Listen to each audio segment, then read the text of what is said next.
Test 3. You will hear a number of different recordings and you will have to answer questions on what you hear. There will be time for you to read the instructions and questions, and you will have a chance to check your work. All the recordings will be played once only.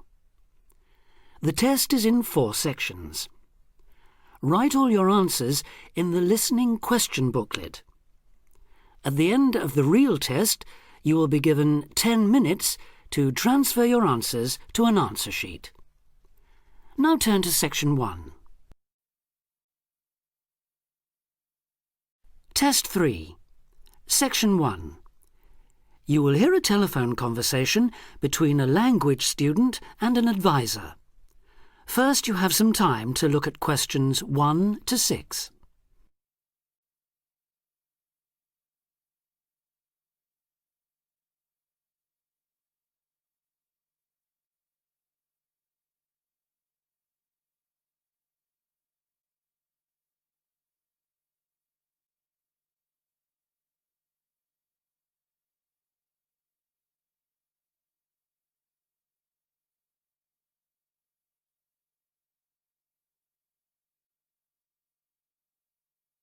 You will see that there is an example that has been done for you. On this occasion only, the conversation relating to this will be played first. Homestay Language Learning, Lisa McDowell here. How can I help you? Hello, my name's Dan. Hello, Dan. And I'm going to be living with a family in Edinburgh for 3 months, so I'd like some advice on what to bring with me. I'm flying in via Singapore on the 15th. Right. Well, perhaps most important of all are your documents. Vaccination certificate, sponsor's letter, and the certifying letter from us for immigration. The documents are essential, so A has been written in for you. Now we shall begin. You should answer the questions as you listen, because you will not hear the recording a second time. Listen carefully and answer questions 1 to 6. Homestay Language Learning, Lisa McDowell here. How can I help you? Hello, my name's Dan. Hello, Dan. And I'm going to be living with a family in Edinburgh for 3 months, so I'd like some advice on what to bring with me. I'm flying in via Singapore on the 15th. Right. Well, perhaps most important of all are your documents. Vaccination certificate, sponsor's letter, and the certifying letter from us for immigration. Yes, I've got all those in order, I think. What I'm really wondering about are money and clothes and things for my room. Personal effects, in other words. OK, let's start with cash. You'll already have money in your bank account here, of course, but make sure when you get here you have some cash on you. Pounds, that is, not euros or dollars. How much do you suggest? I'd say 50 as an absolute minimum. OK. Now, the next thing is which clothes to bring. What do you think? Well, as I'm sure you know, it can get pretty cold here, so you will need some warm clothing. There are shops near here that sell winter clothes quite cheaply, so you really don't need to bring much.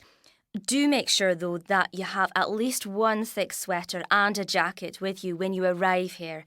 The temperature's likely to be a lot lower than in Singapore. Thanks for the warning. Now, something else I'm not sure about is whether to bring my computer. It's a laptop, so it won't take up much room. 2 problems. Firstly, it might not be compatible with the electricity supply in this country. And secondly, there's a risk of it getting broken in transit.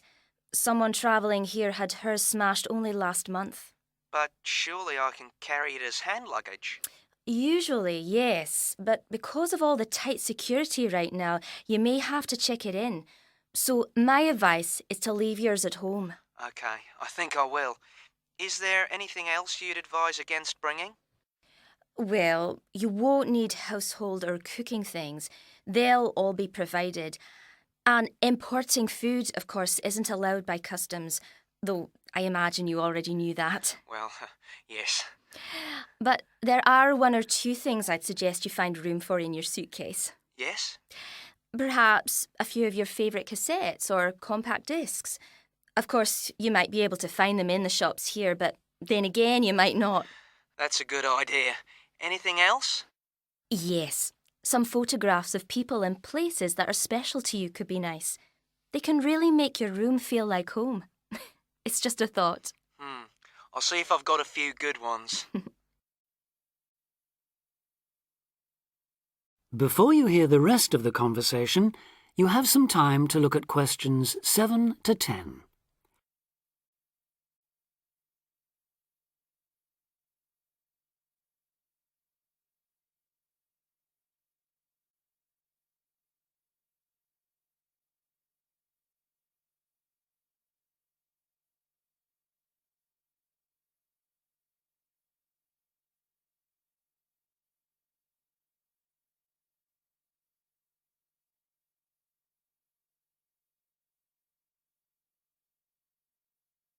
Now listen and answer questions 7 to 10. Just a few points about packing. Make sure all your cases are clearly labelled, in English, with your host family's name and address. Just in case they go missing on the way. It has been known to happen. What name do I write, by the way? It's Wark. Lewis and Amy Wark. So that's W-A-L-K? It's actually W-A-R-K. But we'll be posting full details to you later this week. Right, fine. And I'd better put some essentials in my hand luggage, enough for a night or two in case, as you say, anything happens to my main cases. Yes, I'd recommend a change of t-shirt and socks and so on, plus any medication you may need, and a toothbrush, of course. And my tights. Your tights? Yes, for the flight. Wearing them helps prevent deep vein thrombosis when you're flying long distances, not getting any exercise. Oh yes, I've heard about that. Now, talking about exercise, there's one last thing. When you've packed your baggage, check you can carry it, all of it, at least 500 metres without any help. You may have to do that. OK. Well, thanks for all your help. You've cleared up a lot of points. Oh, you're welcome. Have a safe journey, and we'll look forward to seeing you next month. Bye. Bye. That is the end of section 1. Test 3, section 2.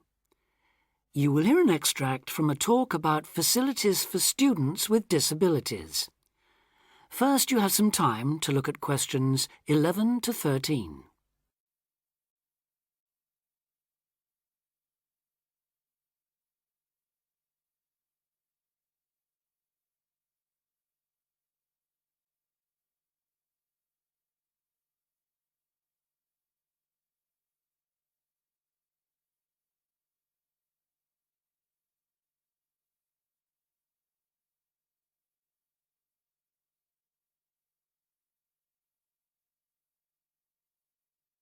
Now listen carefully and answer questions 11 to 13.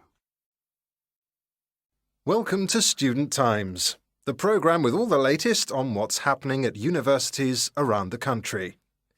Today we'll be discussing disabled applicants and the kind of support they can expect to find, or not find, at the university of their choice.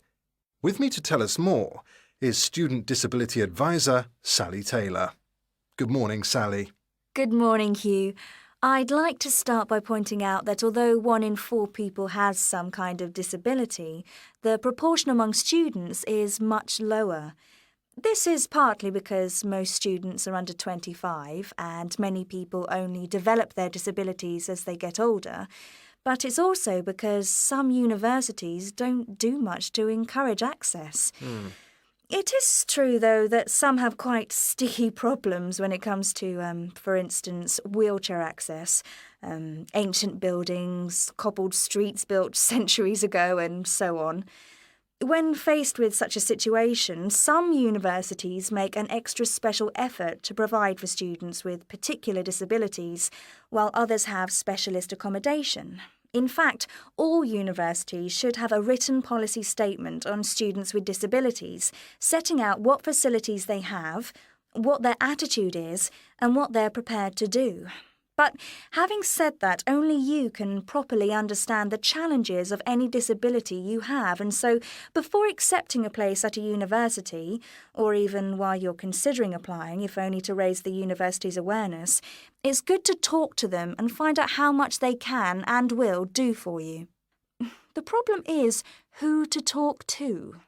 Most universities and some students' unions have a disability advisor who is supposed to know what facilities they already have and will help with further arrangements if necessary or possible. However, all too often this person is a token. Sometimes it's just an extra responsibility given to a secretary. They don't know what the situation is in practice, and they don't have any real authority to change anything. So, given that for any prospective student it's best to visit a university before applying, it's an especially good idea for students with disabilities or special needs to check whether the place really does come up to scratch. In general, the university should provide personal care and assistance, and there are certain key features to look out for if you have a particular disability, including the following. Before you hear the rest of the talk, you have some time to look at questions 14 to 20.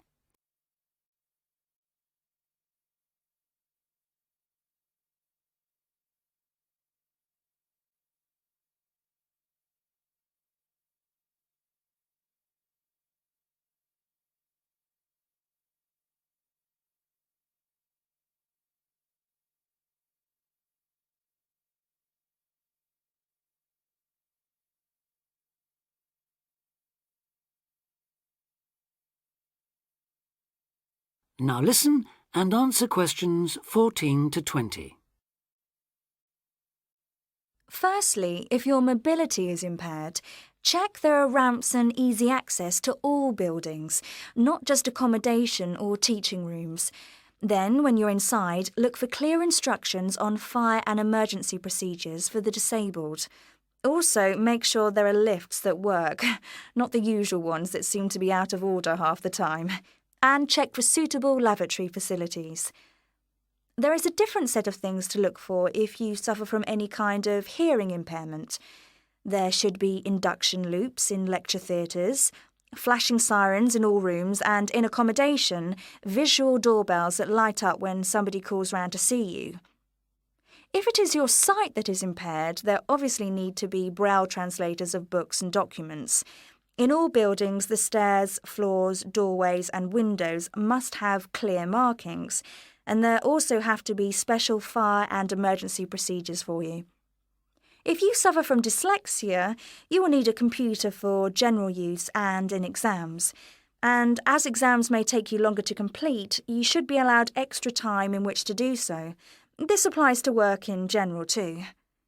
There are, of course, many other possible health difficulties that you may suffer from, such as diabetes, epilepsy, or heart conditions. If this is the case, check the availability of access to appropriate treatment, including medication and/or therapy. Finally, make sure that in the event of an emergency, it is clear what you and other people who may be involved have to do. That is the end of section 2. Test 3, section 3.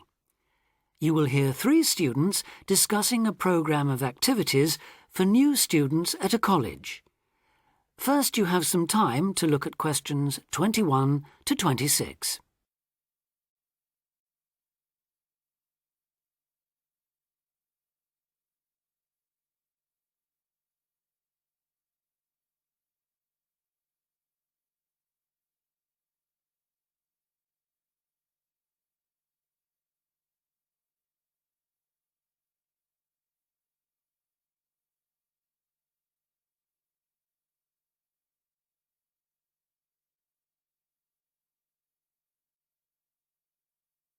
Now listen carefully and answer questions 21 to 26. So you were both on last year's orientation course then? How did it go? I loved it. The activities were well organised and I met people from all over the world. Yes, it was useful. And you think I should sign up for this year's course? Yes, definitely. Apart from being fun, it really does prepare you for all the things you have to do in your first couple of weeks. In fact, one of the most useful things was chatting to people who'd already been there for a year, so-called senior students. They'd been on the orientation course the year before last and recommended it to us. Oh, and there was a great atmosphere at the formal dinner too. It was so colourful with people in their traditional dress from Asia, Africa, South America. It was one of the high points of the whole week. That was right at the end, of course. The first thing they did on the Monday was take us on a guided tour of the Students' Union. And after that, they took us round the city centre, showing us things like the bus station, the main shops. And the best pubs. Right, so it was very worthwhile. Yes, though maybe they could have taken us to a better nightclub. The music at the place we went to was lousy. That's a matter of taste, surely. Well, anyway, the next day they showed us around everything on the campus. And believe me, it was everything. We must have walked miles. I could have done with less information on every building in sight, given that I'll probably never need to go into half of them, and a bit more on places everyone's likely to use at some time or other, like the sports block, the health centre, the bicycle and car parks. Which reminds me, there was an afternoon session on how to drive in this country, which seemed to me a bit weird, you know, for a university course. I suppose it's because there have been accidents involving students who aren't used to people driving on the left. I was there, actually. How was it? Well, I must say I was a bit disappointed. There were some useful driving tips, but it might have been more helpful if it had included stuff for pedestrians. How to avoid getting run over, for example. You didn't go to the session on safety then? No? Well, apparently that dealt with road safety for pedestrians, along with lots of other aspects, of course. I wasn't there myself, but that might be something worth going to, Julia. Before you hear the rest of the discussion, you have some time to look at questions 27 to 30.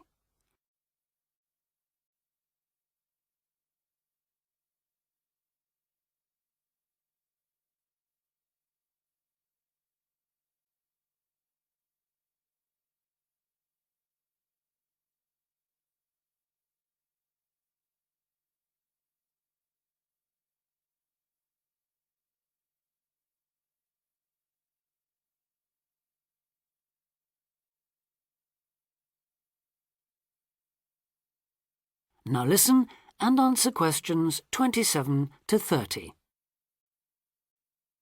I like the sound of the whole thing. Tell me, what's the accommodation like? Do you have a room to yourself or do you have to share? What do you have to take with you? For the orientation course, you'll have an individual room in one of the halls of residence. That'll be a different hall from the one you're booked into for the year, but they're both on the campus, so you won't have far to go. And you won't have to take much with you. The room will have chairs, table, wardrobe, bed, mattress, blankets, sheets and so on. Take a warm coat or jacket, though. It may well rain, and it's unlikely to reach even 20 degrees in late September. But it shouldn't drop below about 10, at least during the day, which is something, I suppose. Right. Now I know they can't do much about the weather, but did you have the feeling that they were looking after you on the course? Yes, we did. There were some little touches that showed they'd thought about what it was like to be starting a course of study abroad.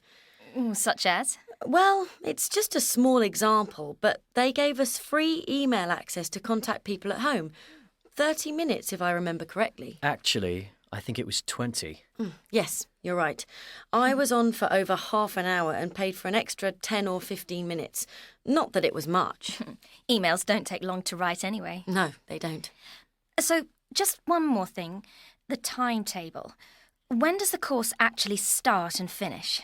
Well, a lot of people get there on the Sunday, though you'd have to find a room for an extra night, as the course accommodation is only booked from the Monday, when things get going. Then they'll keep you busy all week until the dinner on the Friday. And that's it, is it? Yes, there's nothing after that. Though most people stay over till Saturday, partly to recover from the party, but also because they can then move straight into their permanent rooms. I think I'll do that. Well, thanks a lot for all your advice. I'm sure I'll enjoy the course. I wish I could go on this year's too. That is the end of section 3. Test 3. Section 4. You will hear part of a lecture about fireworks. First, you have some time to read questions 31 to 40.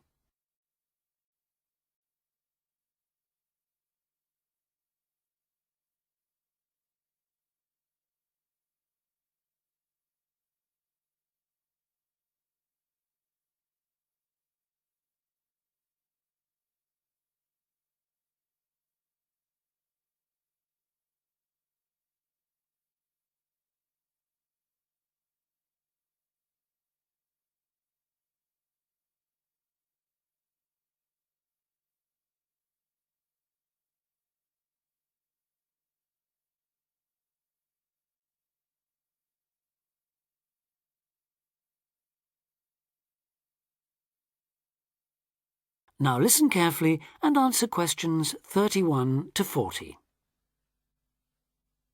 Good afternoon, everyone, and welcome to this short talk on the subject of fireworks. Now, fireworks, as I'm sure many of you know, were invented in China, though there has long been disagreement as to exactly when, or even in which century. The consensus nowadays, though, is that it was in the 6th, as there is considerable evidence of war rockets being made then. We also know that fireworks were in use by the 7th century in Arabia, where they were called Chinese arrows, reflecting their military potential. It then took a long time for them to spread to Europe. In fact, it wasn't until the 1200s that fireworks made their appearance there.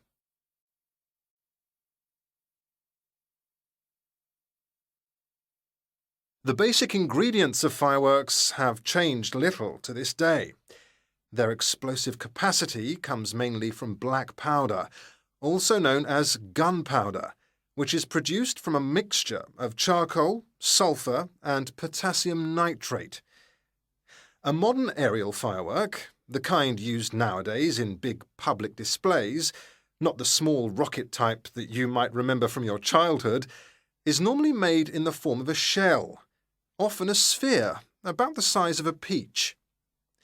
Inside the shell are a number of stars, surrounded by black powder, and running through the centre of the round shell is a charge that makes the firework explode when it reaches the desired altitude.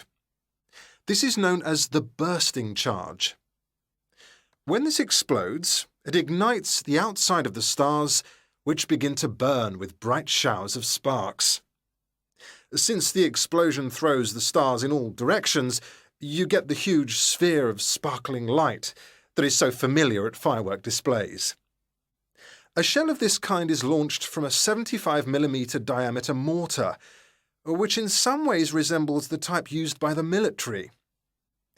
The mortar is a steel, or increasingly for safety reasons, shatterproof plastic pipe. This is likely to be 500mm long and sealed at one end.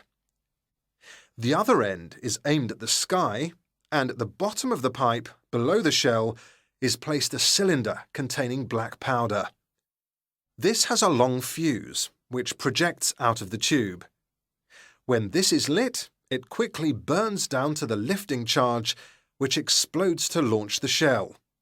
In so doing, it also lights the shell's fuse. The shell's fuse burns while the shell rises to its correct altitude and then ignites the bursting charge so it explodes. More complicated shells are divided into sections and burst in 2 or 3 phases. Shells like this are called multi-break shells. They may contain stars of different colours and compositions to create softer or brighter light, more or less sparks, etc. Some shells contain explosives designed to crackle in the sky, or whistles that explode outward with the stars. The sections of a multi-break shell are ignited by different fuses, and the bursting of one section ignites the next.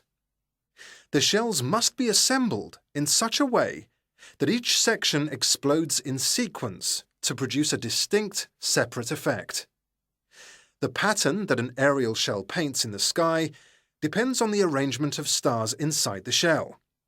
For example, if the stars are equally spaced in a circle, with black powder inside the circle, you will see an aerial display of smaller star explosions equally spaced in a circle.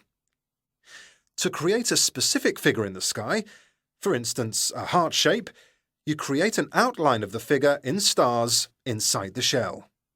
Then you place explosive charges inside those stars to blow them outward into the shape of a large heart.